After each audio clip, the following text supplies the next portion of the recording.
ke dalam kelas kita. Ya, Assalamualaikum warahmatullahi wabarakatuh. Waalaikumsalam warahmatullahi wabarakatuh. Halo semua. Semuanya, selamat malam dan apa kabar? Selamat malam, alhamdulillah baik. Hari ini saya senang sekali bisa memandu acara yang mengisi dalam ajang bahasa dan teras bahasa dan budaya, topik yang berbeda, berkaitan dengan topik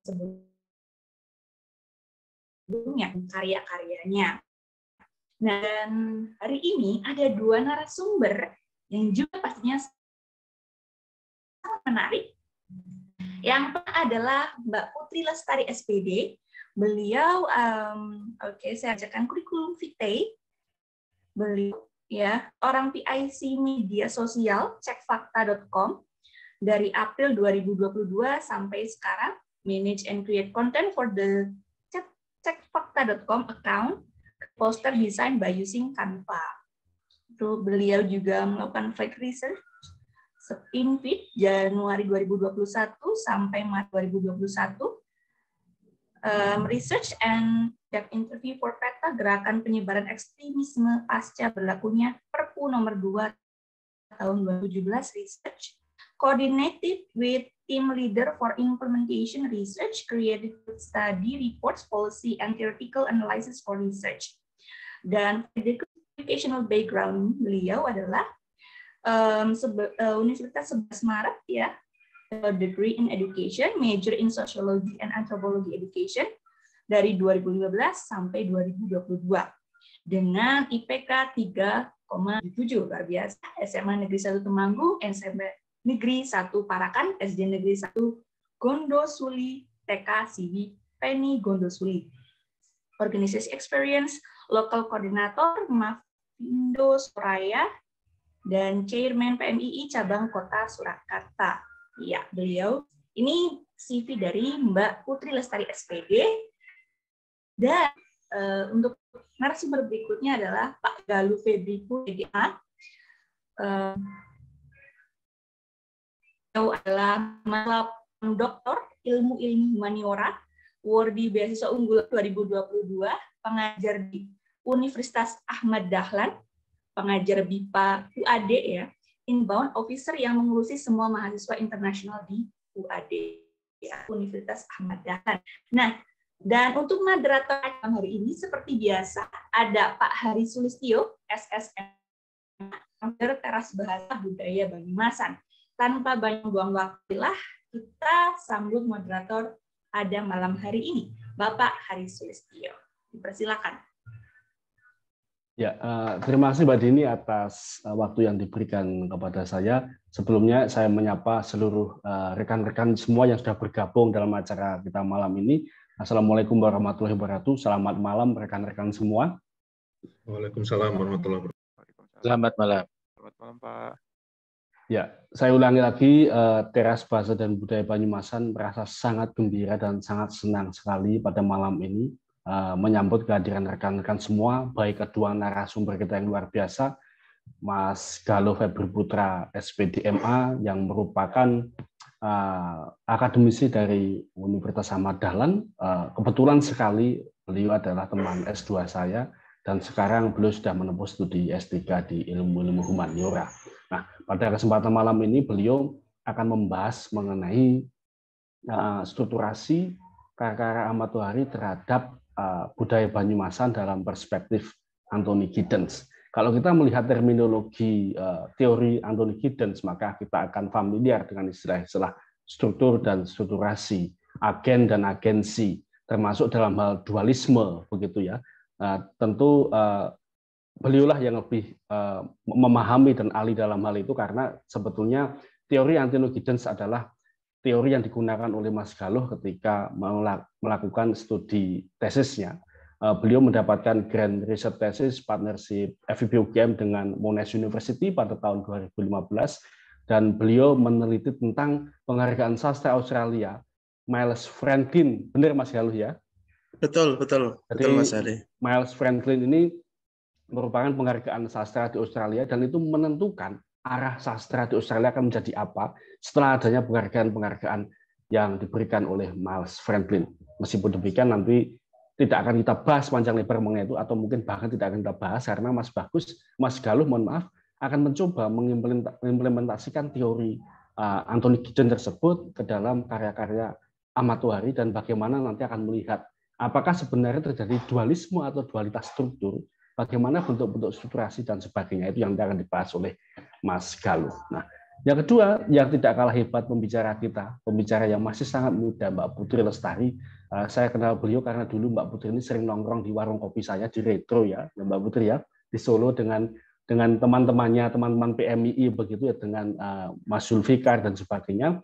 Dan yang menarik, sering kita melihat kajian atau mengikuti kajian terhadap misalnya etnografi, atau misalnya apa ya, kajian-kajian budaya terhadap karya Ahmad Tohari, tapi banyak dilakukan oleh orang sastra. Nah, pada malam hari ini kita melihat perspektif yang lain. Bagaimana orang antropologi melihat karya Ahmad Tohari ini sebagai representasi etnografi Banyumasan, sehingga tentu kita akan melihat perspektif lain. Dan tentu berbicara tentang Ahmad Tohari sebagai maestronya budaya Banyumasan, dan ini menjadi sangat relevan dengan TBB Banyumasan yang memang secara concern akan melakukan kajian-kajian terhadap budaya Banyumasan maupun budaya pada umumnya, termasuk dalam bidang literasi untuk sastra, bahasa, budaya, dan edukasi. Saya kira tidak bijak kalau saya terlalu banyak panjang lebar memberikan sambutan kepada rekan-rekan semua. Saya kira untuk efisiensi waktu, saya harus menghukum Mas Galuh Febri Putra untuk menyampaikan materi yang pertama, lalu juga harus mengoperasikan PowerPoint-nya. Kalau bawa PowerPoint, begitu Mas Galuh ya? Bisa? Atau bisa, Mas, bisa ya? Nah, bisa. Mas Galuh sendiri yang akan mengoperasikan materinya, dan waktu dan tempat saya persilakan kepada Mas Galuh untuk bebas leluasa menyampaikan apa yang ingin disampaikan. Monggo Mas Galuh. Terima kasih banyak Mas Hari. Bismillahirrahmanirrahim. Assalamualaikum warahmatullahi wabarakatuh. Pertama-tama perkenalkan, nama saya Galuh Febri Putra. Saya itu teman S2-nya Mas Hari juga.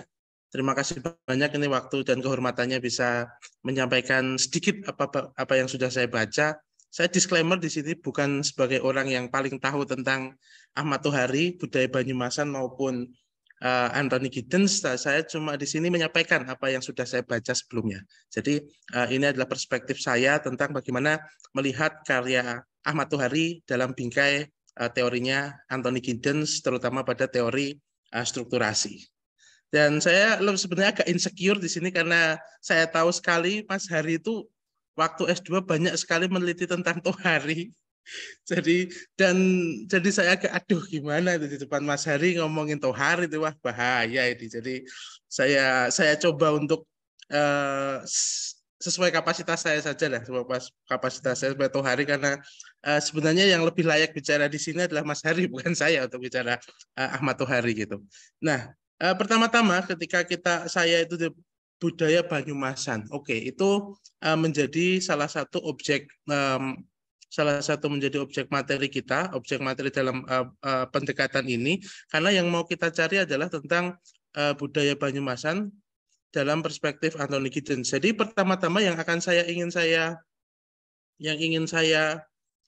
gali itu sebenarnya apa sih definisi budaya Banyumasan. Mungkin di sini di dalam diskusi ini sudah banyak ya yang mencoba untuk melihat definisi, tapi di sini saya ingin mencoba bagaimana kalau itu kita lihat dalam kacamata Anthony Giddens. Jadi budaya Banyumas itu seperti apa dalam kacamata Anthony Giddens, sehingga itu akan kita gunakan sebagai salah satu cara untuk mendekati atau cara untuk menggali teori-teori, maksudnya menggali karya-karyanya Ahmad Tohari. Jadi pertama-tama ada dua definisi dulu yang saya pakai, yaitu pertama adalah definisi formal, atau definisi ini banyak digunakan oleh Pemda atau Pemda yang ada di dalam Karesidenan Banyumas. Karesidenan Banyumas itu kan ada berbagai macam kabupaten, ada dari Cilacap, ada dari Kabupaten Banyumas sendiri, kemudian Banjarnegara dan sebagainya adalah disebut sebagai kesenian tradisional Banyumas. Kekayaan budaya yang bentuk benda dan tak benda yang tumbuh berkembang di bekas karesidenan Banyumas. Jadi di sini lebih pada budaya dalam konteks ruang. Jadi ruangnya di sini adalah bekas karesidenan Banyumas. Tetapi di sini apakah definisi ini bisa kemudian banyak menjelaskan? Menurut saya juga tidak, karena ini memang definisi formal yang dipakai oleh Pemda. Berarti memang batasannya adalah batasan ruang. Jadi bagaimana kalau orang melakukan budaya atau exercise budaya Banyumasan di Jakarta misalnya, apakah itu bisa disebut dengan kebudayaan Banyumas? Nah itu kan juga menjadi pertanyaan. Kalau kita gunakan sebagai perspektifnya adalah ruang, berarti ruang di sini belum cukup. Kemudian saya mencari lagi dengan para ahli. Ternyata ada salah satu begawan antropologi Indonesia, atau bisa dibilang Bapak Antropologi Indonesia, ternyata juga pernah meneliti tentang Banyumas, yaitu adalah Profesor Kuncoro Ningrat. Menurut Profesor Kuncoro Ningrat, kebudayaan Banyumas merupakan bentuk-bentuk organisasi sosial kuno yang khas, juga memiliki logat Banyumas yang berbeda. Nah, di sini ada kata kuncinya, yaitu adalah kuno dan organisasi sosial kuno dan khas. Ada dua kata kunci di sini, bahwa ini adalah sebuah organisasi sosial yang kuno, berarti bisa dibilang bahwa budaya Banyumas itu sudah ada sejak zaman kuno dan masih dieksersis atau masih digunakan sekarang. Bahkan Prof. Hedi Sri H.M. Saputra itu juga pernah, walaupun tidak secara eksplisit menuliskan budaya Banyumas, tapi memang di Jawa Tengah, terutama memang di Banyumas itu masih paling terlihat sinkretismenya antara kejawen, Islam, dan Hinduisme itu masih sangat kuat, salah satunya di budaya Banyumasan dan tidak ditemukan di tempat lain. Jadi itu menjadikan sebuah definisi dari Prof. Kuncoro Ningrat, dan kemudian dilanjutkan oleh muridnya sendiri, dan kebetulan juga dosen saya. Berarti saya adalah Prof. Kuncoro Ningrat adalah kakek dosen saya, kakek guru saya berarti. Dan karena saya diajar oleh muridnya beliau, yaitu Prof. Hedi, dan Prof. Hedi juga bilang bahwa ada yang paling kelihatan sinkretisme antara Islam, kemudian kejawen dan Hindu itu ada di Banyumas dengan beberapa kebudayaannya. Nah, kemudian ini kita coba masukkan dalam perspektifnya Anthony Giddens. Di sini budaya Banyumas adalah gugus tindakan dalam struktur masyarakat Banyumas dengan distingsi linguistik dan antropologi yang khas.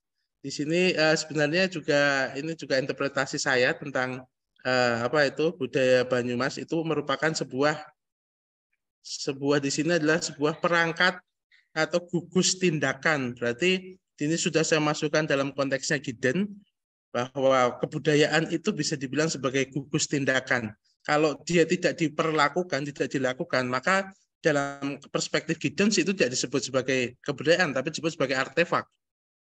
Jadi kalau ada semacam buku, kalau tidak dibaca ya namanya juga cuma naskah gitu. Itu sama seperti kebudayaan, jika dia tidak dieksersis, maka dia hanya akan menjadi artefak. Kemudian dalam struktur, ini kan jelas struktur masyarakat Banyumas dengan distingsi linguistik dan antropologi yang khas, karena memang budaya Banyumas itu kan sangat khas, kan berbeda dengan di tempat lain, terutama di Jogja itu sudah sangat lain dari bahasa maupun dari budayanya. Nah, Mas kemudian mohon maaf, bisa di full screen Mas Galuh? Full screen, oh ya sebentar. Ya, mohon maaf Mas Galuh. Ya, bisa sekarang sudah? Ya, sudah Mas Galuh. Ya, monggo lanjutkan. Nah, ini saya juga tidak banyak membuat PowerPoint, karena memang dari dulu saya paling malas membuat PowerPoint yang terlalu panjang, dan namanya juga PowerPoint yang ya poin saja. Jadi kemudian kita lihat dari Ahmad Tohari, karya dan kehidupannya. Ahmad Tohari, seperti Mas Hari bilang, itu merupakan salah satu maestro kebudayaan Indonesia, terlebih khusus adalah kebudayaan Banyumasan, yang lahir tahun 1948, kalau saya tidak salah. Itu untuk cerpen-cerpennya itu sudah banyak sekali cerpen dan buku-bukunya, novel-novelnya. Ada Bikisan Merah, kemudian ada yang paling terkenal Ronggeng Dukuh Paro, kemudian juga ada kumpulan cerpennya Senyum Karyamin, kemudian juga ada orang-orang proyek, itu salah satu favorit saya. Itu salah satu kenapa saya sangat favoritkan orang-orang proyek. Coba Anda semua baca. Itu sangat berbeda sekali dengan Ronggeng Dukuh Parok yang menurut saya sangat ambisius, sangat ideologis. Kalau orang-orang proyek itu sangat soft, sangat dinikmati, itu sangat alurnya itu sangat enak, terutama ada karakternya. Siapa itu Insinyur Kabul, kemudian ada Pak Tarian yang sebagai ustadz itu bagaimana menjual dalam tanda kutip ideologinya itu sangat soft selling gitu. Berbeda dengan kita lihat yang Ronggeng Dukuh Parok yang menurut saya itu sebuah tulisan yang ambisius dengan ideologi yang sangat kuat di situ. Tapi kalau orang-orang proyek itu sangat soft selling itu. Ideologinya itu sangat dimunculkan itu tipis-tipis itu. Itu menurut saya kenapa saya menjadikan itu sebagai my personal favorite, sebagai itu kesukaan saya personal gitu. Ada juga Bekisar Merah itu sepertinya Mas Hari itu kesukaan Mas Hari itu paling suka yang Bekisar Merah kalau saya tidak salah itu memang Tohari itu luar biasa. Ini ada 3 catatan saya tentang karya Tohari. Yang pertama adalah pionir menulis masyarakat rural dalam khasanah sastra Indonesia. Ini sebelumnya setahu saya belum ada penulis yang mengangkat tentang kehidupan rural, kehidupan masyarakat pedesaan dengan bagaimana alam itu dinarasikan, bagaimana kehidupan pertanian itu dinarasikan, itu belum ada sebelumnya. Dan ini yang pertama kali yang mengangkat adalah Tohari. Kenapa ini saya tulis sebagai pionir? Karena belum ada penulis-penulis lain sebelumnya yang sudah menuliskan masyarakat rural. Dan mungkin bisa dibilang mungkin agak mendekati sastra pastoral, walaupun belum sampai ke situ, tapi memang sudah agak mendekati sastra-sastra pastoral yang pinggiran, yang solitude seperti itu. Dan memang luar biasa. Dan setelahnya lagi pun setahu saya belum ada ya yang menulis sebegitu dahsyatnya tentang masyarakat rural, masyarakat pertanian, masyarakat desa, pedesaan itu belum ada yang sedahsyat Ahmad Tohari. Kemudian yang kedua, yang catatan saya yang kedua adalah karyanya banyak representasi budaya Jawa, karena memang Ahmad Tohari adalah orang Jawa. Kemudian dia banyak sekali. Selain itu juga sebenarnya ada satu lagi, yaitu yang tentang juga ada corak Islamnya walaupun tipis-tipis itu ada.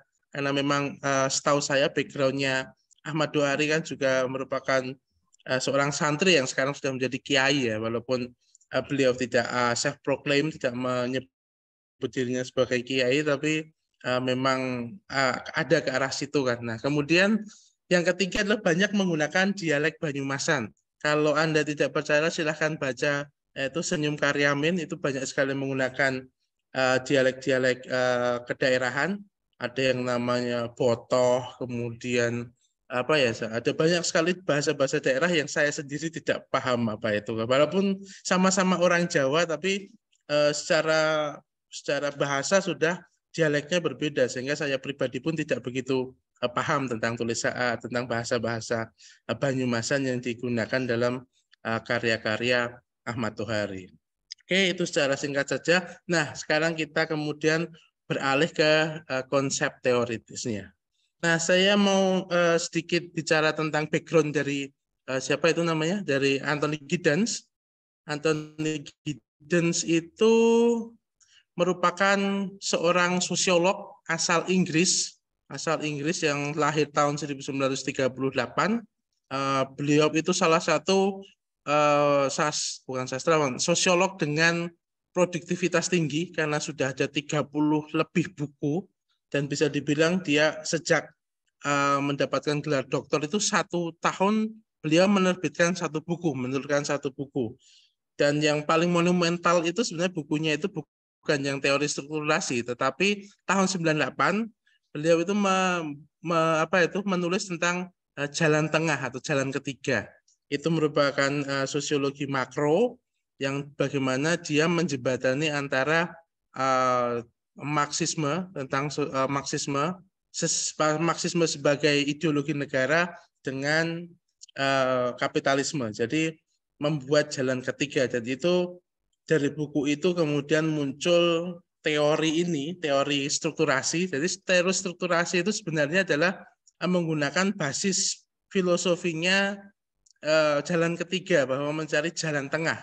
Ketika The Third Way, buku Third Way itu menjembatani antara Marxisme dan kapitalisme, nah kemudian di teori strukturasi dia menjembatani antara makro dan mikro sosiologi. Jadi antara mikro dan makro sosiologi itu digabungkan, dijembatani seperti itu, sehingga keduanya itu bisa masuk dalam satu analisis yang sama. Itu sekilas tentang Anthony Giddens. Kemudian kita lihat dengan teori strukturasinya ini dari bukunya juga yang saya punya, itu dari Pustaka Pelajar, itu sudah diterjemahkan dalam bahasa Indonesia. Teman-teman semua, Bapak Ibu semuanya bisa membeli bukunya di toko buku terdekat. Itu sudah ada, itu terbitan Pustaka Pelajar. Jadi sudah ada buku Anthony Giddens dan untuk yang teori strukturasi, dan cukup tebal bukunya, itu mungkin sekitar 600-an halaman. Jadi memang untuk menyarikan itu agak susah. Kebetulan ketika saya mengerjakan tesis saya, memang salah satu kesulitan saya adalah ketika menyarikan teori Anthony Giddens, karena beliau menggunakan banyak sekali contoh-contoh, sehingga agak untuk mencari sarinya itu agak susah. Tapi di sini kita bisa sarikan menjadi empat konsep teori pokok dari teori strukturasinya Anthony Giddens. Yang pertama adalah tentang agen dan agensi. Nah, ketika kita bicara tentang sosiologi, terutama sosiologi makro, itu sangat terpengaruh pada teori Marxisme. Ketika bahwa individu itu terpengaruh oleh struktur. Jadi yang namanya individu itu nggak ada. Jadi apa yang kita lakukan itu adalah representasi dari kelas kita. Seperti itu. Jadi apa yang saya lakukan, apa yang saya pakai itu sebenarnya bukan saya, tetapi adalah struktur saya, adalah kelas saya yang muncul di situ. Bukan saya pribadi sebagai Galuh, tapi kelas saya yang muncul di situ. Jadi apa yang saya pakai, apa yang saya lakukan itu bukan saya, tetapi kelas. Nah, itu adalah teori strukturalisme yang terpengaruh oleh Marxisme. Jadi agen itu nggak ada. Nah, tapi di sini Anthony Giddens itu dia memberikan dalam tanda kutip nyawa kepada agen. Jadi agen di sini manusia itu dia itu juga punya kesadaran. Dia punya kesadaran tidak hanya mewakili kelasnya. Jadi dia mempunyai kesadaran secara individu bahwa saya itu sadar, bahwa saya itu sadar untuk melakukan sesuatu. Ini bukan karena saya mewakili kelas sosial tertentu, tetapi juga karena saya adalah manusia yang punya kesadaran. Tetapi kesadaran saya pun itu juga distruktur oleh struktur itu. Jadi di sini jembatannya di situ, bahwa manusia itu di sini ada jalan tengahnya, bahwa manusia ini adalah sebuah agen, itu merupakan juga bisa dibilang struktur yang menstruktur, bahwa tindakan saya itu juga bisa merubah tatanan struktur itu dalam konsepsi Giddens. Jadi menjadi agensi, jadi perangkat tindakan saya yang dilakukan itu kemudian itu bisa merubah struktur. Jadi saya sebagai pribadi itu tidak 100% distruktur oleh struktur, dan saya punya daya untuk menstruktur. Wah, agak susah ini kadang struktur gitu. Jadi intinya adalah bahwa manusia itu juga punya kehendak bebas. Jadi dia pun bisa menentukan struktur. Nah, kemudian di sini beralih pada struktur dan strukturasi. Struktur itu di sini diterjemahkan dalam Giddens itu sebagai aturan-aturan dan sumber-sumber yang dilibatkan secara berulang dalam reproduksi sistem-sistem sosial. Nah, jadi struktur itu merupakan, kalau di sini adalah aturan, adalah sumber-sumber aturan yang lebih pada aturan yang tidak tertulis, yang itu selalu muncul di dalam reproduksi sistem sosial. Nah, di sini Giddens tidak percaya tentang sebuah struktur yang tetap, bahwa struktur itu selalu berubah. Itu berbeda dengan teori sosiologi klasik, terutama sosiologi strukturalisme, ketika struktur itu tetap hanya sebuah perubahan besar seperti revolusi yang bisa merubahnya gitu. Tetapi di sini Giddens itu berpendapat kalau struktur sosial itu terus-menerus direproduksi dan berubah. Nah, ini yang membedakannya. Kemudian struktur itu merupakan aturan, ini lebih enak secara operan kalau kita mau melakukan sebuah penelitian. Ketika ditanya struktur itu apa sih? Nah, itu di Giddens itu jelas adalah aturan-aturan dan sumber-sumber yang dilibatkan, atau apa saja sih yang ada di dalam struktur sosial itu. Apakah hierarki? Ya, maka hierarki di situ masuk dalam struktur. Kemudian apakah budaya patrilineal, budaya matrilineal, nah itu dalam Giddens disebut sebagai struktur, karena itu menjadi core pokok yang selalu muncul dalam perubahan sosial atau dalam reproduksi sistem sosial. Kemudian strukturasi di sini mengacu pada metode-metode yang digunakan untuk merubah masyarakat atau merubah sistem sosial. Bahwa strukturasi di sini adalah seperti tadi tindakan agen yang berubah menjadi sebuah agensi karena terus-menerus diulang, dan pengulangan itu kemudian diikuti oleh yang lain dan menjadikan sebuah strukturasi, bahwa kemudian struktur sosial itu dirubah. Nah, kemudian dua hal ini memunculkan yang namanya dualitas struktur, bahwa Giddens itu menjelaskan bahwa struktur itu bersifat dualitas, dalam arti itu adalah gampangnya adalah hubungan resiprokal. Jadi tidak hanya satu mempengaruhi yang satunya, tapi keduanya mempunyai pengaruh yang sama. Itu gampangnya, sehingga tindakan individu maupun struktur itu saling mempengaruhi. Jadi saya di sini seumpama memakai baju seperti ini itu karena memang saya dipengaruhi oleh struktur sosial saya, tetapi di sini saya juga punya kesadaran untuk memakai baju ini, dan kemudian orang lain akan mengikutinya, dan kemudian itu menjadi tren seperti itu. Jadi memang bisa dibilang teori strukturasinya Anthony Giddens itu dapat banyak mengkuliti, ya bisa dibilang mengkuliti fenomena-fenomena sosial mutakhir seperti sekarang. Jadi ini karena memang ini teori yang cukup baru, ini tahun 90-an akhir, jadi memang bisa dibilang cukup relevan, dan yang digunakan untuk sebagai sampel konsepsi ini adalah tentang sepak bola, tentang olahraga, terutama tentang sepak bola, karena disertasinya Anthony Giddens itu tentang sepak bola. Tentang sepak bola ini agen-agensi strukturasi itu disarikan dari fenomena sepak bola yang ada di Inggris, karena memang fenomena sepak bola di Inggris itu kan sangat luar biasa sekali kan. Nah, kemudian yang terakhir adalah ini juga hermeneutika ganda. Ini menurut saya ini adalah sebuah metode kerangka berpikir bagaimana kita mendekati sebuah fenomena sosial. Jadi fenomena sosial itu didekatinya tidak hanya dalam satu sudut pandang saja, satu sudut pandang makro ataupun mikro, hanya satu saja kan. Teori-teori klasik sosiologi kan hanya satu saja, kalau mikro ya mikro, makro ya makro. Tapi di sini hermeneutika ganda adalah diinterpretasikan keduanya.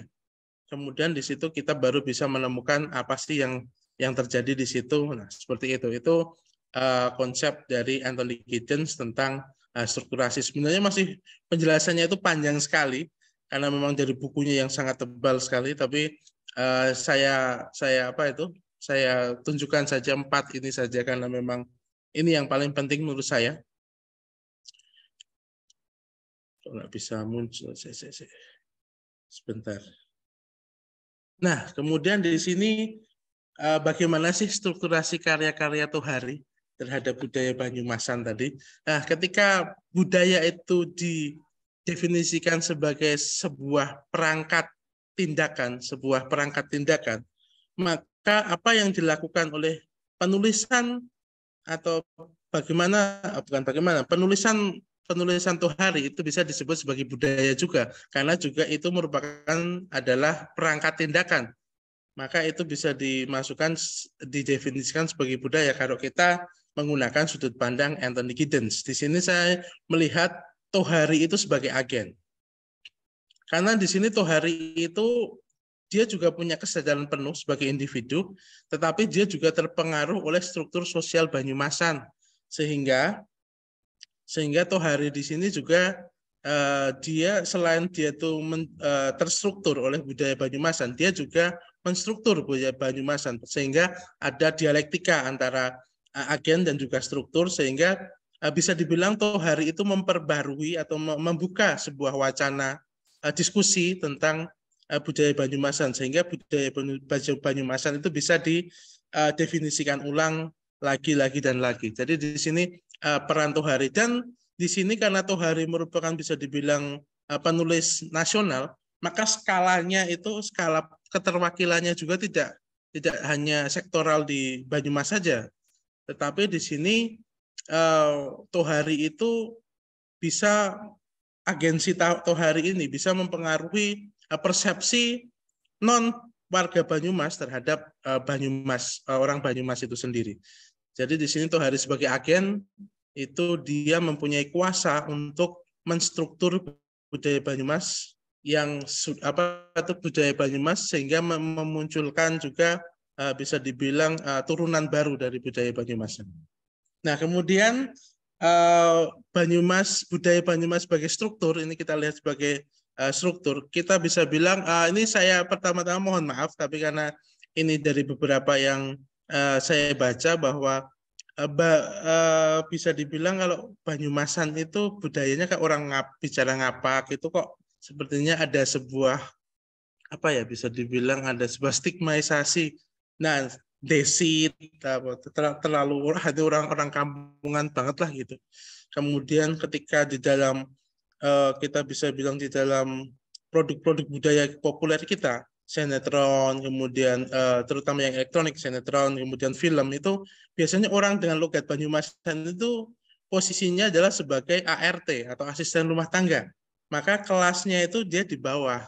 Nah, di sini Tohari itu mencoba untuk merubah stigmatisasi itu dengan melakukan sebuah strukturasi atau perubahan terhadap struktur budaya Banyumas dengan agensi dia. Kita bisa lihat terutama dia lihat di karya di tokoh-tokohnya. Tokoh-tokohnya itu biasanya adalah orang-orang yang dalam tanda kutip kompeten. Kita bisa bilang, saya agak lupa ada satu, kalau nggak salah cerpennya, yang tokohnya itu adalah seorang dosen di Universitas di Purwokerto. Saya lupa itu karya Tohari yang mana. Oh iya, Besar Merah ya. Itu tokohnya itu merupakan seorang dosen. Nah, itu kan dengan latar belakang sosial budaya dari Banyumas yang bisa dibilang itu mendapatkan stigmatisasi sebagai orang terbelakang secara pendidikan dan lain sebagainya. Nah, di sini strukturasi yang dilakukan oleh Tohari itu menurut saya sangat luar biasa. Kita tidak sadar ternyata Tohari sebagai agen itu bisa merubah struktur masyarakat Banyumas itu dengan karyanya, dengan menonjolkan bagaimana kualitas personal dari orang Banyumas itu seperti apa. Jadi ini yang secara saya jujur karena ini sangat dadakan sekali. Jadi saya belum secara sangat detail membaca tentang karya-karyanya. Ini saya hanya sebuah pembacaan singkat saja terhadap karya-karya Ahmad Tohari. Itu maka seperti itu. Jadi ditemukan kalau struktur Banyumasan itu yang dilihat sebagai struktur budaya Banyumasan yang dilihat oleh orang non Banyumasan itu sebagai budaya yang terbelakang, bisa dibilang seperti itu. Ini saya mohon maaf dulu karena memang ini apa yang saya temukan. Kemudian Tohari itu mencoba untuk merubahnya.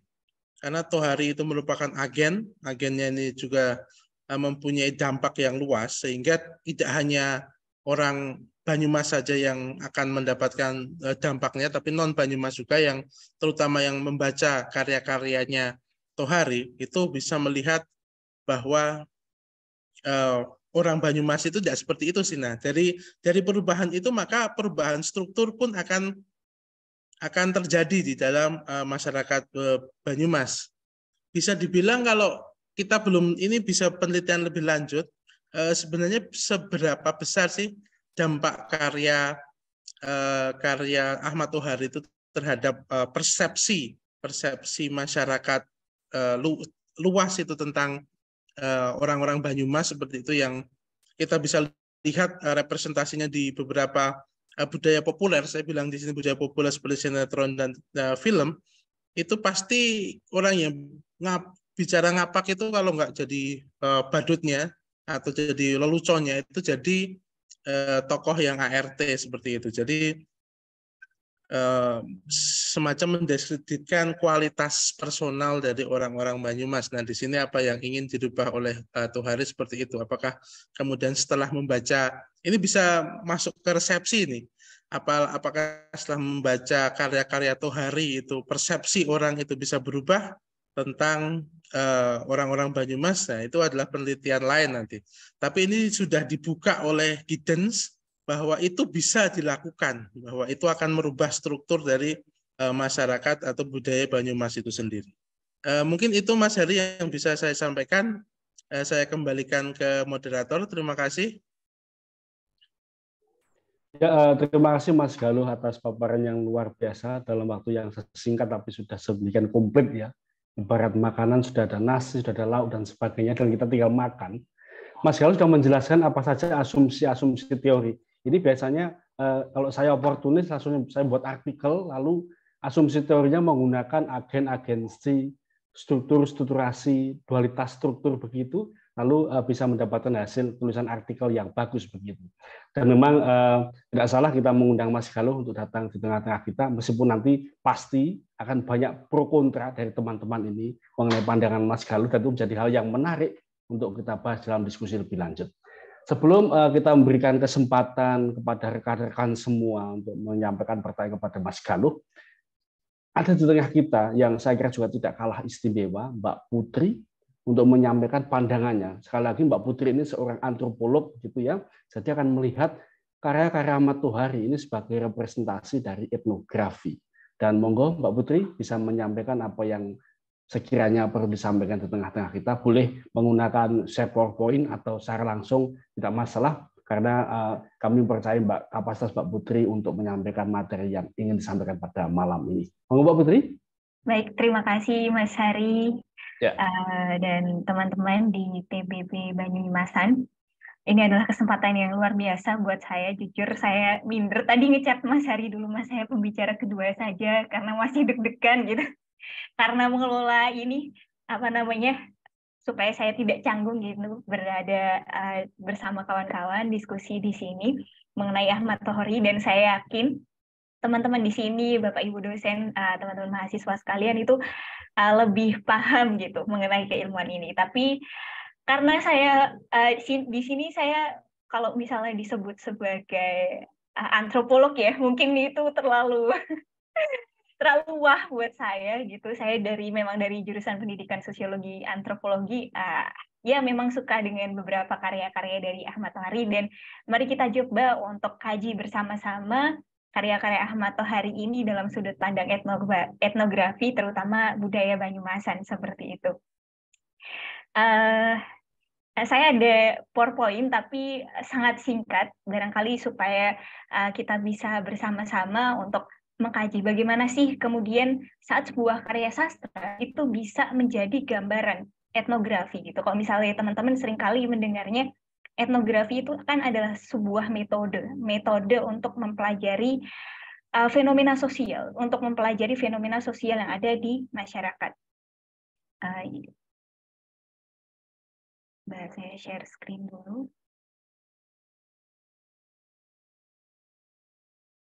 Sudah kelihatan ya? Ya, sudah Mbak Putri. Nah, jujur saya senang banget saat kemarin dimintai oleh Mas Hari untuk berdiskusi bersama mengenai karya Ahmad Tohari, terutama mengenai Ronggeng Dukuh Paruk, karena ini adalah novel favorit saya, salah satu novel favorit saya yang menggambarkan sebuah fenomena masyarakat yang ada di daerah Banyumasan begitu. Dari novel ini saya bisa memperoleh gambaran bagaimana sih kebudayaan yang ada di masyarakat Banyumasan pada saat itu. Dan bagaimana kita bisa korelasikan budaya Banyumasan pada saat itu dengan konteks kebudayaan yang hari ini ada di pandangan masyarakat.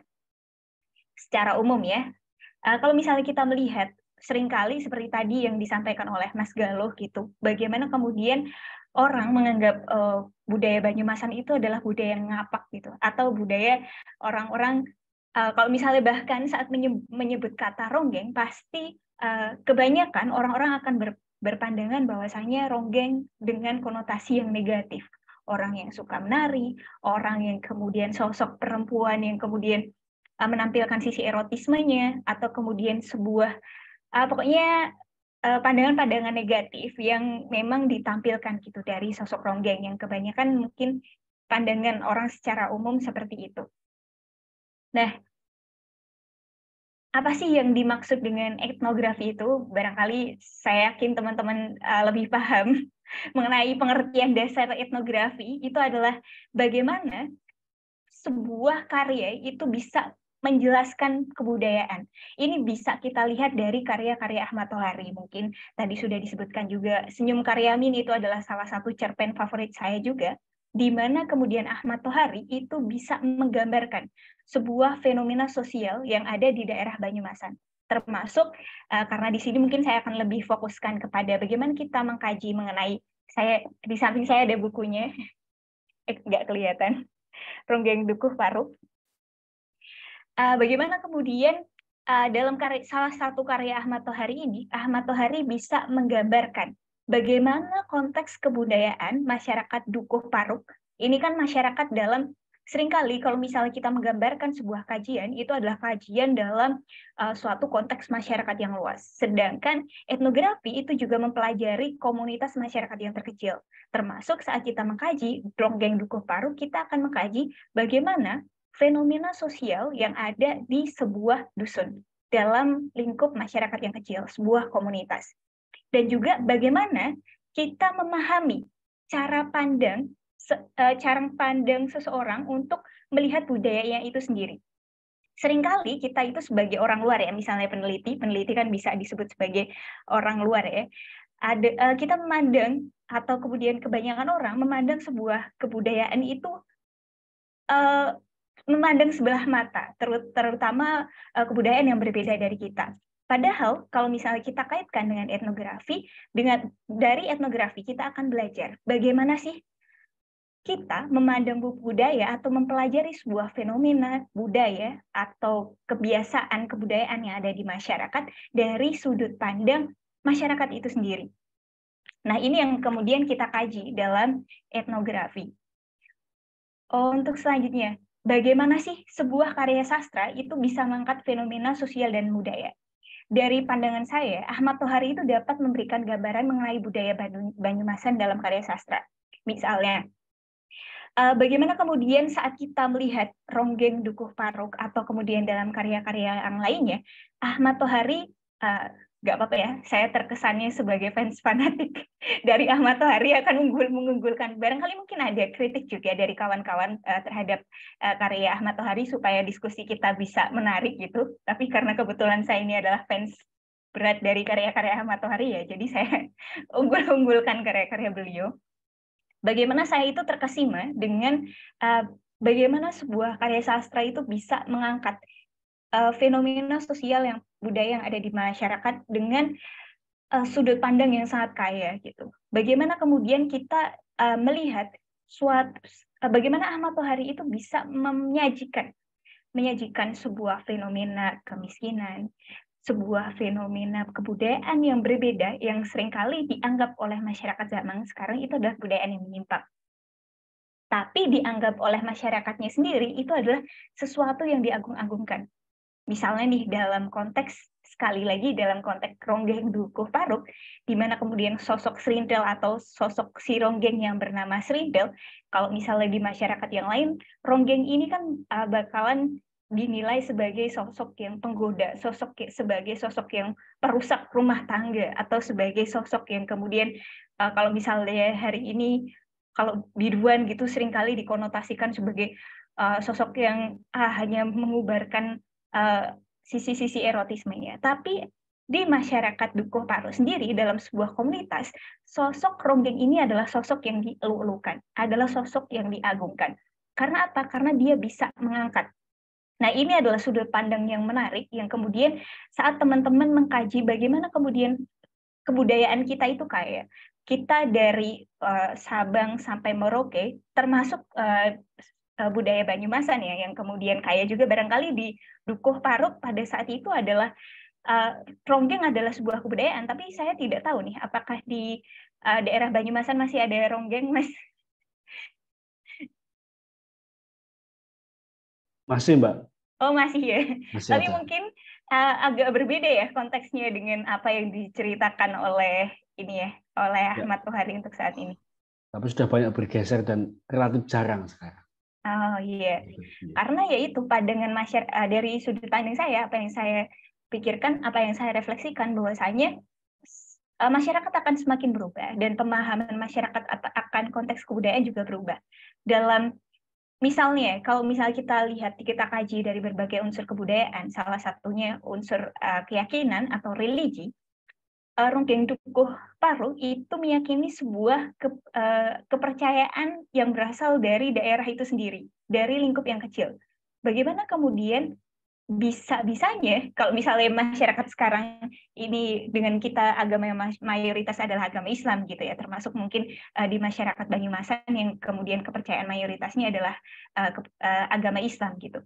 Dalam sebuah lingkup kebudayaan, dalam sebuah lingkup masyarakat, ada kepercayaan bahwasanya ada leluhur yang menjadi pusat kebatinan mereka, pusat kehidupan kebatinan dari sebuah masyarakat. Nah, menurut saya Ahmad Tohari bisa menampilkan dalam karyanya ini, bisa menampilkan sebuah hasanah kebudayaan yang lain gitu. Bagaimana kemudian kita bisa memahami bahwasanya ya memang keyakinan itu bermacam-macam, dan memang keyakinan itu berasal dari kepercayaan masing-masing, lokal masing-masing, karena ada runtutan sejarah. Kalau misalnya disampaikan bagaimana kemudian mereka memuja roh Ki Secamanggala, atau kemudian bagaimana kemudian, nah tapi di sisi yang lain Ahmad Tohari bisa mengkritik kepercayaan yang tertanam di masyarakat melalui sudut pandang seorang tokoh, misalnya sudut pandang si Rasos yang menganggap bahwasanya fenomena misalnya kepercayaan itu bisa lebih di logika gitu. Nah, itu yang menurut saya sebuah fenomena kebudayaan yang diangkat oleh Ahmad Tohari, dan juga mungkin sisi-sisi persepsi Ahmad Tohari terhadap sebuah karya itu sendiri, atau persepsi dari Ahmad Tohari terhadap sebuah kebudayaan yang disampaikan melalui beberapa tokoh.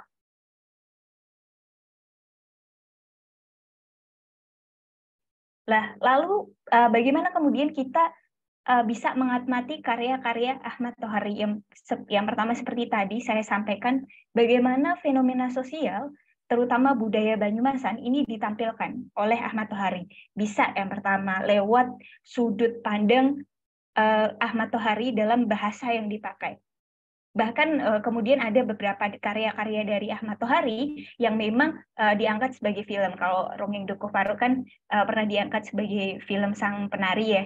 Dan mungkin kalau dari film dengan bukunya saya rasa akan lebih menarik kalau teman-teman baca bukunya, karena karya-karya Ahmad Tohari, berbagai buku-buku Ahmad Tohari itu bisa memperkaya hasanah kebudayaan teman-teman, terutama hasanah kebudayaan Banyumasan gitu. Nah, yang kedua adalah sejarah dari sudut pandang masyarakat itu sendiri. Ini yang seringkali terjadi, etnografi. Biasanya itu kan karena kita menulis sebuah sejarah, atau sejarah itu seringkali ditulis dari sudut pandang orang luar, tidak dari sudut pandang masyarakat itu sendiri. Bagaimana kemudian etnografi itu bisa menjadi sebuah catatan untuk menulis sejarah dari sudut pandang masyarakat itu sendiri, termasuk sudut pandang masyarakat Banyumasan, di mana kemudian Ahmad Tohari bisa menuliskan sejarah masyarakat Banyumasan dalam konteks yang terkecil, bukan Banyumasan, sejarah Indonesia, bahkan kalau misalnya kita bisa lihat dalam beberapa chapter, beberapa bagian dari buku Dongeng Dukuh Paruk, itu bagaimana kemudian awal-awal masa paceklik, bagaimana kemudian melewati masa-masa di mana munculnya ronggeng, bagaimana kemudian masa-masa di mana ronggeng itu seringkali dikonotasi bagaimana kemudian ronggeng atau pertunjukan ronggeng dengan mengumpulkan banyak orang itu digunakan sebagai sebuah alat untuk kampanye. Nah, karena kita bakalan menghadapi masa-masa pemilu juga. Nah, ini sangat bisa kita kontekstualisasikan gitu dengan dengan kebudayaan kita hari ini, bagaimana kemudian masyarakat, bagaimana kemudian crowd atau kerumunan itu bisa muncul karena ada sebuah pancingan.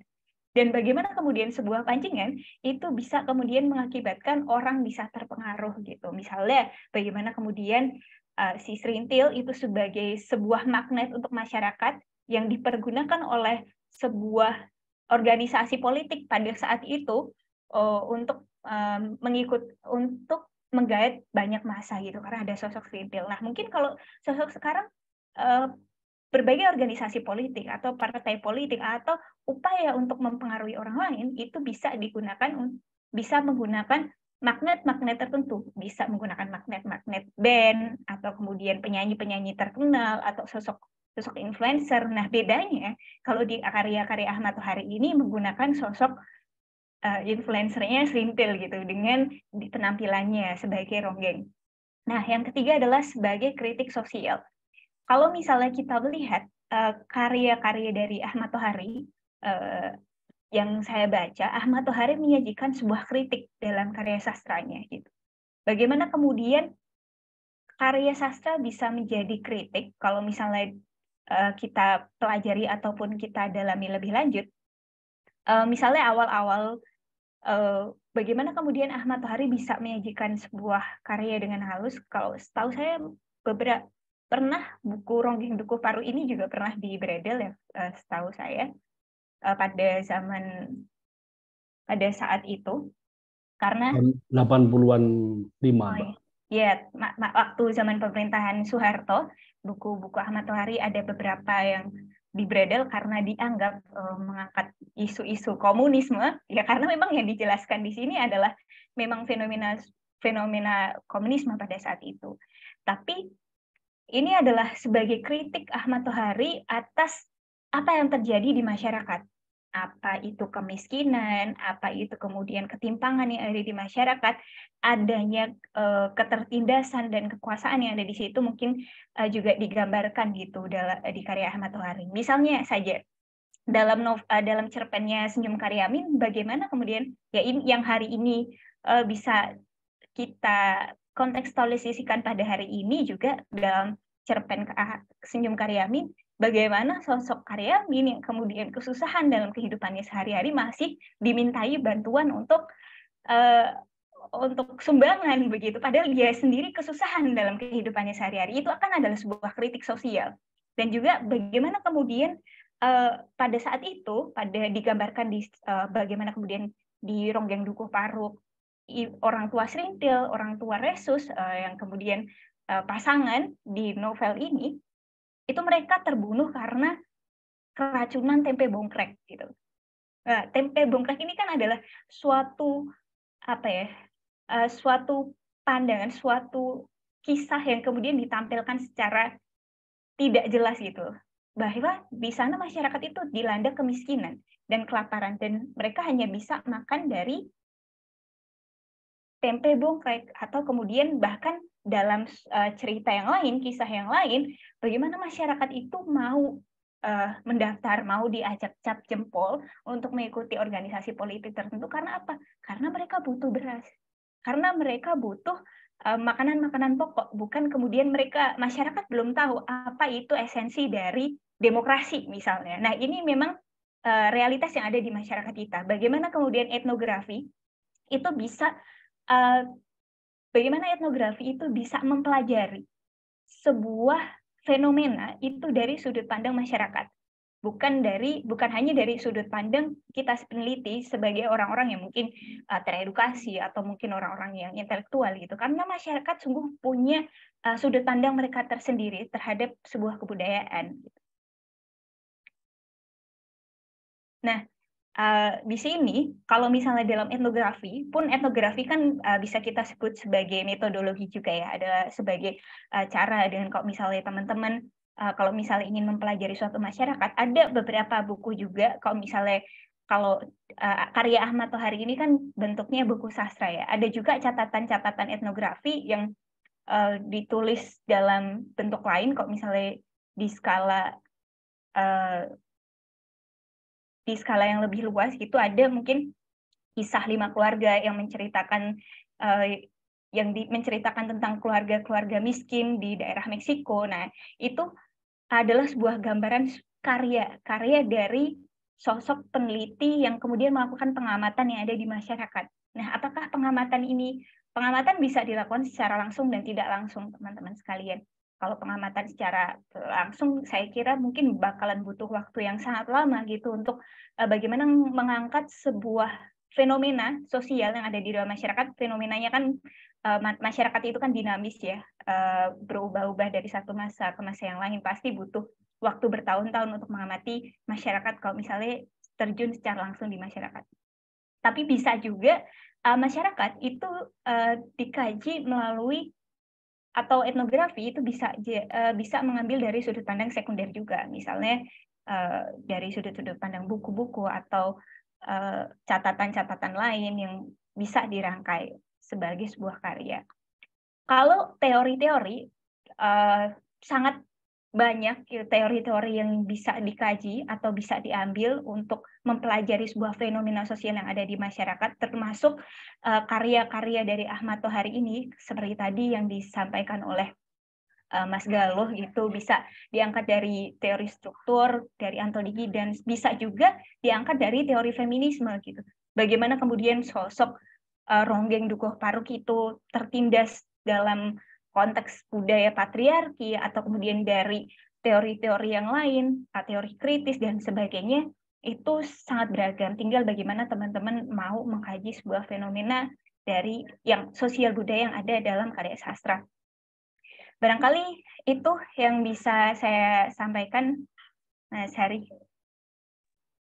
Ya, terima kasih Mbak Putri atas paparan yang saya kira sangat luar biasa ya, dan benar kita melihat satu perspektif yang berbeda ketika kita bicara budaya, khususnya Banyumasan, dan diulas oleh mereka yang memang studinya tentang budaya, tentang antropologi, dan Mbak Putri sudah menyajikan berbagai perspektif yang menarik. Dan ada 3 hal yang menurut saya sangat menarik tadi ketika Mbak Putri melihat bahwasanya bagaimana Ahmad Tohari merepresentasikan budayanya, dan ternyata yang menjadi menarik dari sudut pandang antropolog adalah ketika budaya ditulis oleh masyarakat itu sendiri, dan Ahmad Tohari sebagai sastrawan yang lahir dan juga tinggal di Banyumas menulis budayanya sendiri, dan itu seringkali berbeda dengan ketika Banyumasan ditulis oleh orang di luar Banyumas. Seperti tadi nyambung dengan Mas Galuh ya, yang seringkali mengidentikan Ngapak itu low class begitu, tapi Ahmad Tohari dengan menggambarkan kebersahajan masyarakat Banyumasan ternyata banyak sekali nilai-nilai yang luar biasa, dan itu bisa kita amati,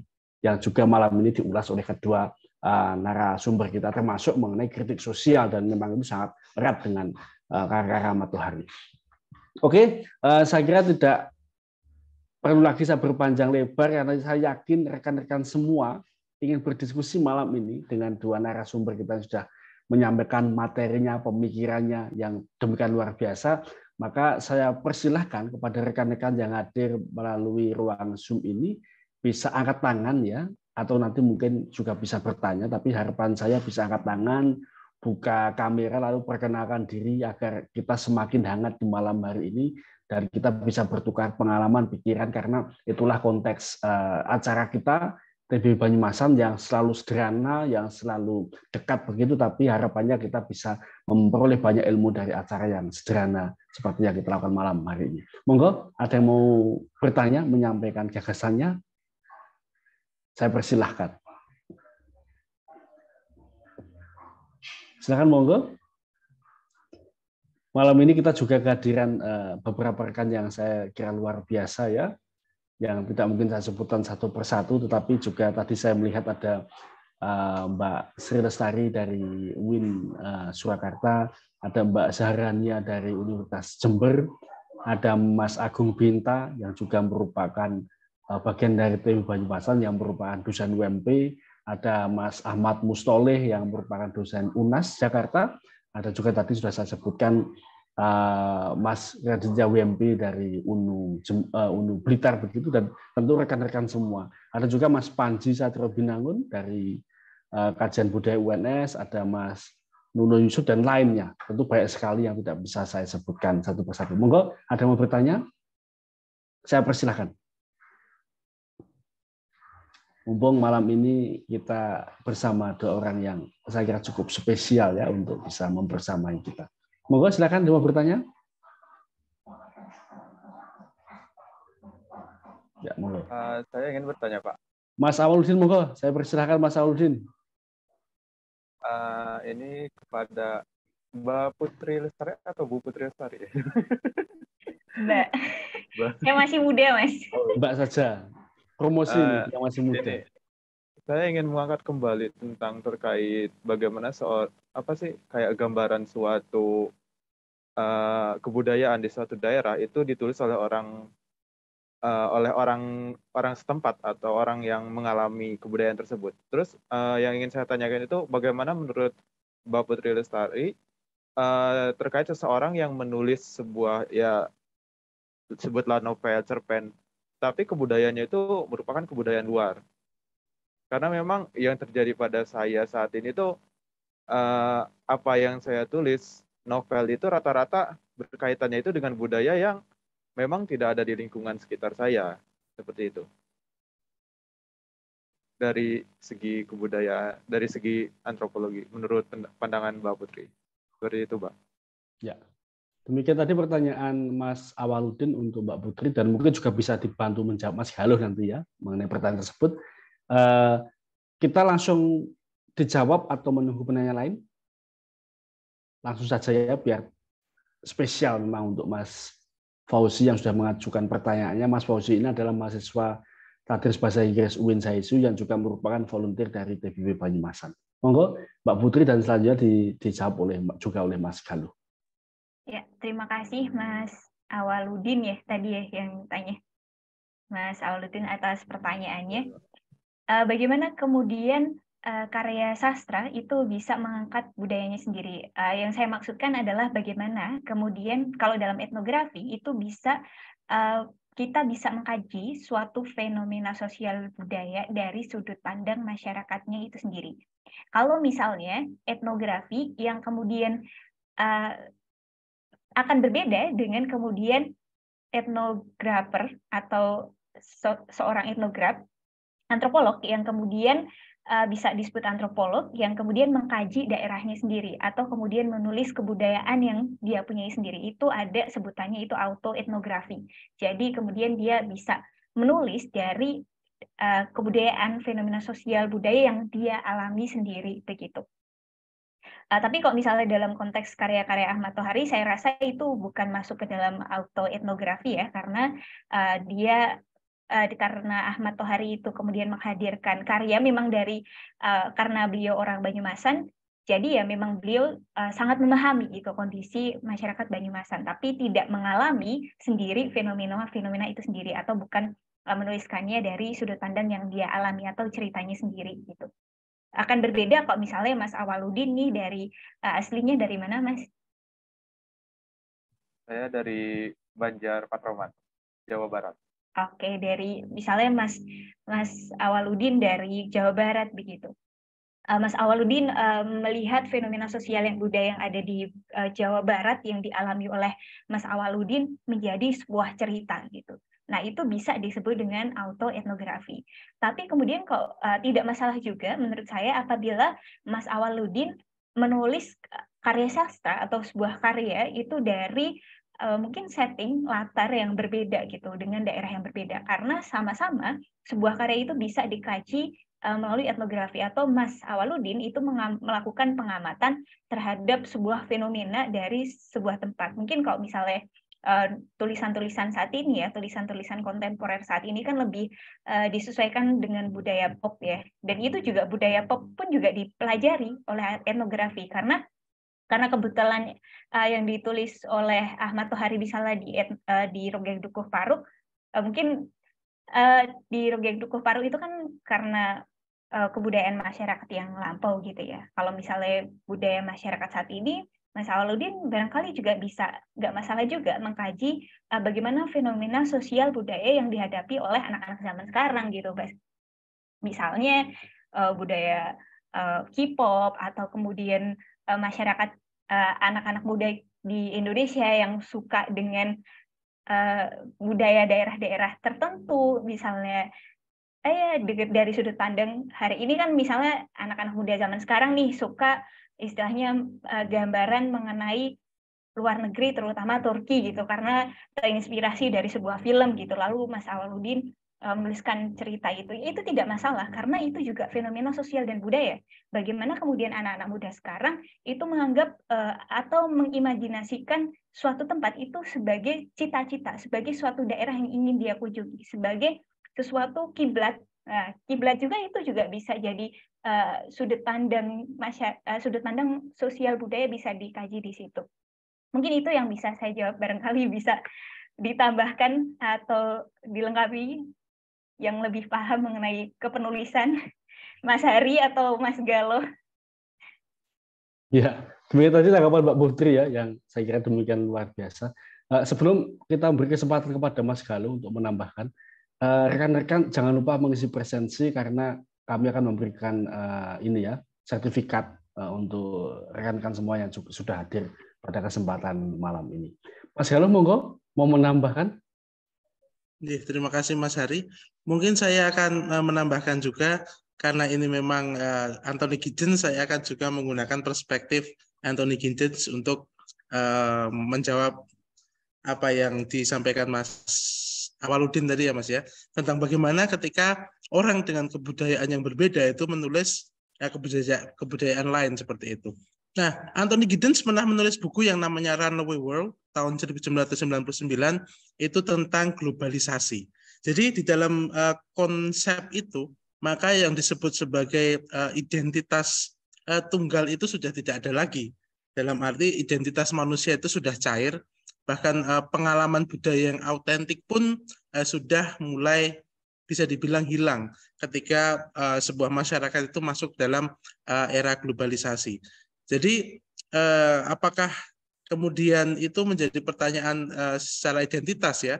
Jadi apakah saya itu orang Jawa? Iya. Apakah saya juga orang Indonesia? Iya juga. Jadi saya itu orang apa kemudian? Apakah orang Indonesia? Apakah orang Jawa seperti itu? Atau bahkan saya orang ASEAN mungkin seperti itu. Orang ASEAN atau lebih luas lagi orang Asia seperti itu. Nah itu maka identitas kebudayaan itu sudah mulai blur. Sudah mulai tidak hilang tapi sudah mulai blur karena memang ada globalisasi sehingga sebuah pengalaman kebudayaan autentik itu sudah mulai dipertanyakan karena akses informasi dan lain sebagainya. Jadi itu sah-sah saja ketika Anda mau menulis seumpama tentang orang Papua, orang itu sah-sah saja karena memang menulis itu kan bebas ya Mas ya, kalau menurut saya itu menulis itu terserah mau menulis tentang apa saja dan itu kan menulis itu kan kalau mau cerpen ataupun novel itu kan bersifat fiksi ya. Jadi kalaupun itu mau digunakan sebagai studi etnografi ataupun sebagai sebagai salah satu objek material dari studi, mungkin grade-nya juga tidak akan menjadi mungkin auto etnografi akan menjadi umpama sumber primer seperti itu. Jadi mungkin tulisan Anda akan menjadi sumber tersier karena memang tidak mengalami kebudayaan itu secara langsung. Tapi kalau kita lihat dari sudut pandang Anthony Giddens, memang kita itu secara tradisional itu kebudayaannya itu sudah jadi manusia budaya itu sudah menjadi blur gitu. Apakah Mas Hari saya tahu originnya bukan dari Banyumas tapi nguri-uri kebudayaan Banyumas. Terus Mas Hari itu seperti apa coba? Nah, itu jadi sebuah pertanyaan juga itu yang Anda bisa baca lebih lanjut di bukunya Giddens yang Runaway World judulnya, itu tahun 1999, itu juga sudah ada di terjemahan bahasa Indonesia setahu saya, itu bisa menjawab seperti itu. Jadi memang autentik budaya manusia, budaya secara autentik itu sudah mulai blur itu. Jadi seperti itu Mas Awaludin kalau jawaban saya menggunakan perspektifnya Anthony Giddens. Ya, terima kasih Mas Galo yang sudah mendefinisikan saya sebagai blur ya. Dan kita memberi kesempatan lagi kepada rekan-rekan yang lain. Kita masih cukup waktu untuk melakukan diskusi. Monggo, ada yang mau bertanya? Bisa langsung open mic atau bisa ngetik di kolom komentar ya. Dan jangan lupa silakan mengisi presensi. Mbak Tari mengajukan pertanyaan, coba saya baca ya. Wah, ini Mbak Tari sedang tidak bisa on cam ya. Mohon maaf Mas Hari dan teman-teman pemateri, saya izin bertanya. Maaf hanya bisa via chat karena dinas malam, ngeloni anak-anak karena seorang ibu begitu ya. Beliau adalah dosen tadris bahasa Indonesia di Universitas UIN Mas Said Surakarta begitu ya. Saya terkadang mengalami kesulitan dalam hal mencari novelty atau kebaruan dari penelitian sastra. Misalnya skripsi mahasiswa, atau menjelaskan alasan mengapa novel tersebut harus diteliti. Selain dari aspek kesejarah dan latar belakang yang disajikan, mohon ke penjelasannya. Terima kasih. Salam takzim dari saya. Jadi, karena memang yang kita hadapi adalah satu novel itu bisa diteliti sampai ratusan. Lalu Mbak Sri Lestari ini agak kesulitan, kira-kira apa lagi yang masih bisa diteliti dari sebuah novel. Mungkin kita tarik ke konteksnya Keramat Tuhari ya, karena faktanya seperti saya sampaikan di awal tadi, banyak sekali sudah melakukan kajian terhadap Keramat Tuhari, baik dari perspektif sosiologi sastra, psikologi, dan antropologi budaya begitu. Tapi mengapa kita masih bisa mengajukan satu pertanyaan baru terhadap karya-karya itu, dan kira-kira apa jawabannya? Ini juga untuk dua pembicara kita ya. Untuk sekarang kita ganti, yang pertama Mas Galuh dan yang kedua Mbak Putri. Monggo. Apakah dengan teori menjadikan suatu novelty atau bagaimana? Monggo. Terima kasih Mbak Tari atas pertanyaannya. Terima kasih Mbak Tari dan Mas Heri atas waktunya. Ini pertanyaan yang bagus dan ini juga merupakan concern dari para akademisi sastra ya, untuk mencari novelty, karena ya karya ya cuma itu saja. Perkembangan karya sastra kan tidak terlalu signifikan menurut saya, itu nggak banyak langsung karyanya banyak yang bisa diteliti, karena memang kemudian kita bagaimana mencari novelty atau kebaruan dari sebuah karya itu. Jadi memang itu pengalaman saya pribadi, dan saya juga mau share tentang disertasi saya. Disertasi saya itu saya agak malu sebenarnya ngomongnya itu, tapi agak malu itu karena memang ini juga baru, ini kajian baru, itu bahkan promotor saya bilang saya akan menjadi doktor pertama di Indonesia dengan kajian itu. Jadi memang sebenarnya kan ada banyak sekali sudut pandang. Ya, saya bukan seksualitas Mas, saya tentang pornografi, malah lebih parah lagi saya. Saya kan katanya jadi dokter pornografi pertama di Indonesia ketika saya lulus besok. Itu kan ya itu pujian tapi juga agak gimana gitu. Nah, saya meneliti tentang novel-novelnya Motingo Boucher, itu pun sudah banyak diteliti. Itu pun banyak diteliti dari berbagai macam sudut pandang ya, dari seksualitas, bahkan dari dari seksualitas, kemudian dari sosiologi juga, bahkan ada yang meneliti lewat distribusi pakai Robert Escarpit. Itu Mas Heri juga sangat paham tentang teorinya Robert Escarpit, itu sudah ada yang meneliti distribusi karyanya Motingo Boucher. Nah, di sini saya mencoba untuk menggunakan satu teori, karena memang kebaruan itu kita bisa lihat dari teori, dan juga kita lihat bagaimana cakupan teori itu dalam karya sastra. Ketika saya S2 itu yang saya teliti bukan karya sastra, tapi penghargaan sastra, karena instrumen teoritisnya bisa mencakup hal tersebut, Memang kalau saya pribadi, memang untuk mencari kebaruan saya memang mencoba untuk membaca teori. Jadi memang teori-teori dengan sudut pandang apa yang mungkin belum lazim digunakan, maka saya akan coba untuk menggali di situ, karena memang kalau kita bisa bilang itu memang nggak akan pernah bisa selesai. Karya sastra satu itu mungkin bisa ribuan bahkan untuk diteliti. Tapi memang karena memang dengan metode yang berbeda dan kemudian dengan teori yang berbeda, itu juga akan menemukan sebuah jawaban yang berbeda. Nah, seperti itu. Jadi kalau saya pribadi memang eksplorasi setelah saya membaca, saya memang membaca dulu dan biasanya membacanya 1 atau 2 kali untuk karya sastra itu, baru kira-kira ada apa sih yang mengganjal itu. Kita mungkin yang sudah terbiasa membaca itu akan kok gini ya, ada sebuah pertanyaan-pertanyaan di situ di dalam pembacaan. Itu kalau dari saya kemudian ya ada hal-hal yang menggelitik di situ. Kok gini sih, nah gitu.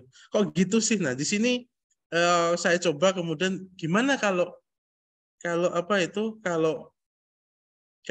yang menggelitik seperti ini kita dekati dengan teori A atau dengan metode B seperti itu. Jadi memang yang penting juga adalah sebuah eksplorasi teori. Jadi selain memang eksplorasi objek materi, objek formal juga perlu kita eksplorasi.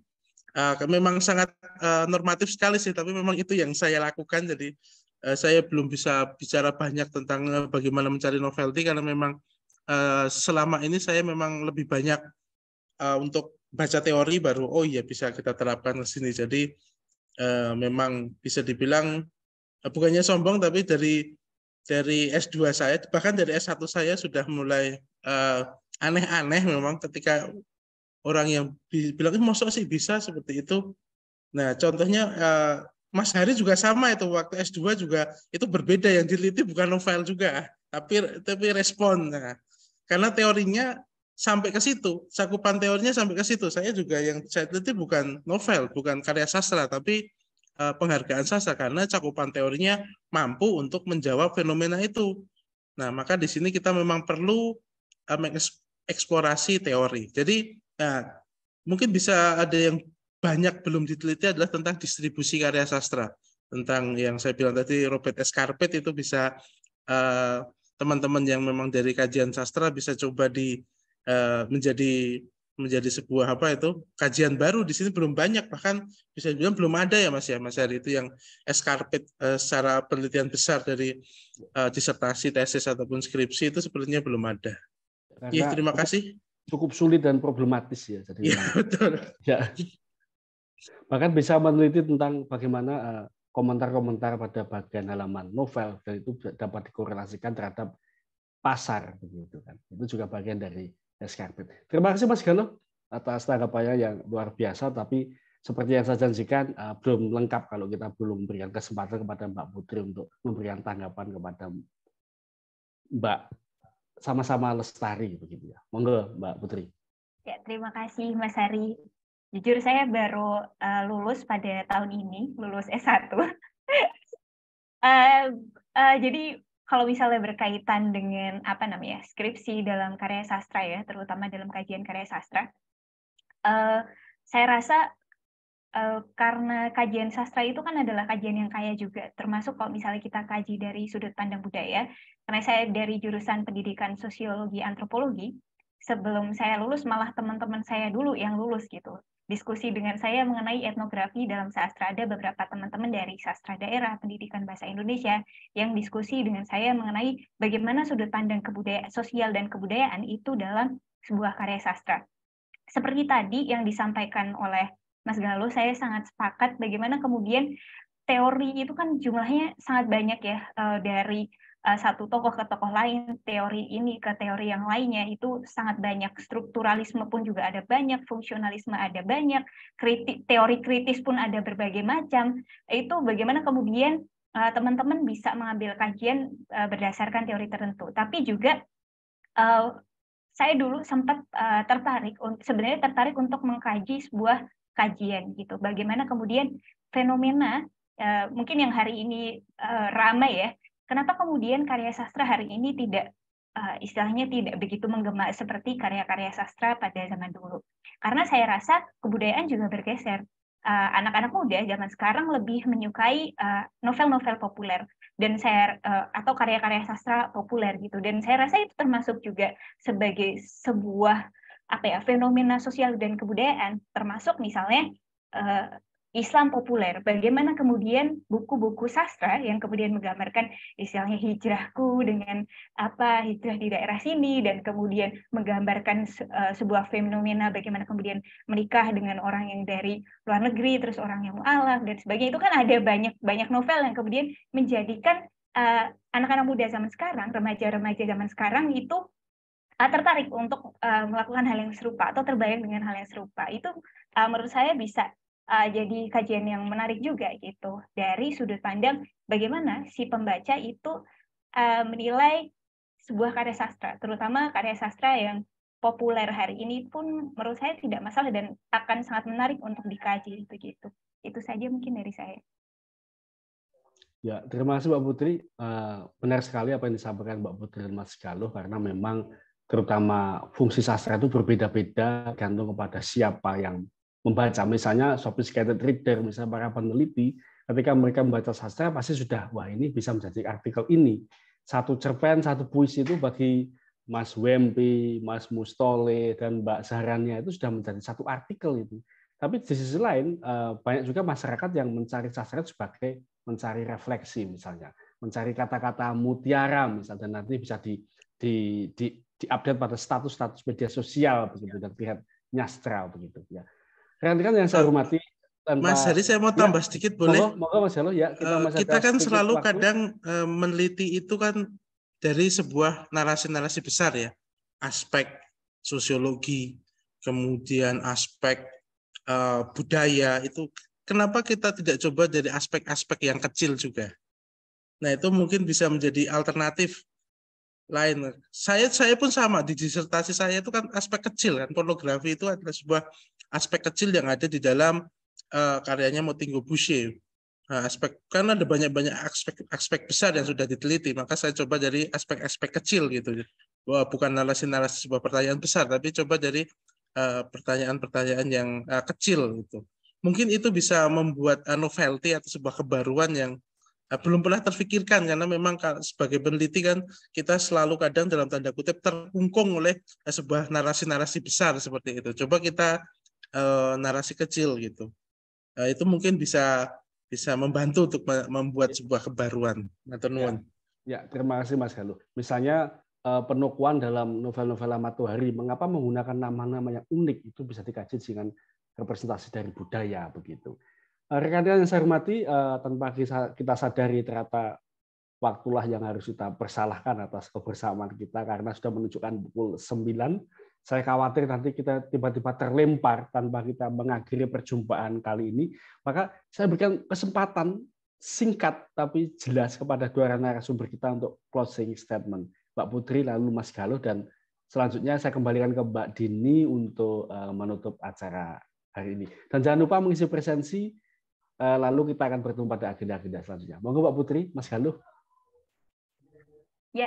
Terima kasih Mas Hari dan teman-teman TPB Banyumasan atas kesempatan yang sangat luar biasa ini. Saya bisa sharing bareng dengan teman-teman yang luar biasa.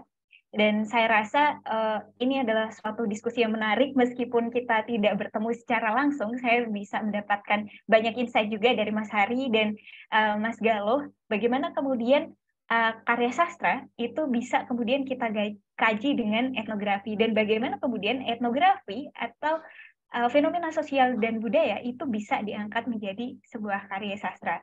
Saya mohon maaf apabila banyak salah kata dalam kesempatan yang diberikan. Terima kasih. Itu saja, Mas Hari. Ya, monggo Mas Galuh. Terima kasih banyak Mas Hari atas ini kesempatan yang luar biasa, bisa sharing pada teman-teman semua di apa itu namanya, saya lupa namanya, di Teras Budaya Banyumasan ya, TPB Banyumasan. Terima kasih banyak atas kesempatan yang luar biasa, dan kita bisa membangun juga relasi di sini. Saya bisa ada kenal juga Mbak Putri, ada Mas Awaludin, ada Mas BMP tadi, dan teman-teman semuanya. Itu salam kenal dari saya. Nanti kita bisa kontak-kontakan Itu nomor saya tadi sudah ada di presentasi saya, dan email nanti kita bisa kontak-kontakan. Mungkin kalau kita mau bikin project bareng, nulis bareng, kita bisa melakukan itu. Dan closing statement saya itu cukup sederhana, bahwa kadang kita tidak meremehkan karya sastra, tapi boleh diingat kalau dalam konteks teori Giddens, karya sastra itu bisa merupakan sebuah agen yang bisa merubah struktur. Jadi kekuatan karya sastra itu bisa merubah struktur masyarakat. Jadi walaupun kelihatan cuma hanya buku, tapi itu bisa luar biasa sekali dampaknya kepada masyarakat. Terima kasih banyak atas waktunya, dan selamat malam. Ya, terima kasih Mbak Putri dan Mas Galuh dan hadirin semua. Saya selaku moderator mohon maaf apabila ada kekurangan kesalahan saya dalam memandu jalannya acara ini. Kita bertemu pada kesempatan yang akan datang. Sekian dari saya. Terima kasih. Wassalamualaikum warahmatullahi wabarakatuh. Selamat malam. Monggo Mbak Dini, sepenuhnya menjadi hak Mbak Dini untuk menutup acara ini. Waalaikumsalam warahmatullahi wabarakatuh. Luar biasa materi dari narasumber malam ini. Terima kasih teman-teman dan narasumber bisa mengikuti kegiatan dari awal sampai malam ini. Semoga diskusi pada malam hari ini bisa bermanfaat dan inspirasi, kemungkinan ada penelitian lain-lainnya seperti itu. Sebelum kita tutup, coba kita on cam semuanya untuk dokumentasi. Seperti biasa, Mas Bahrul bisa dibantu.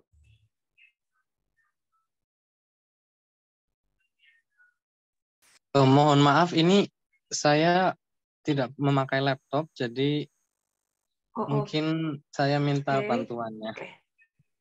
Mas Awal atau yang lain. Jadi nggak kelihatan gambarnya semua. Ya, sebentar ya. Oke. Saya aja. Oke. Semuanya siap. 1, 2, 3. Oke. Sepertinya. Ya. Satu kali lagi. Saya Dianjurwati selaku MC mengucapkan satu kali lagi. Benar. Ya.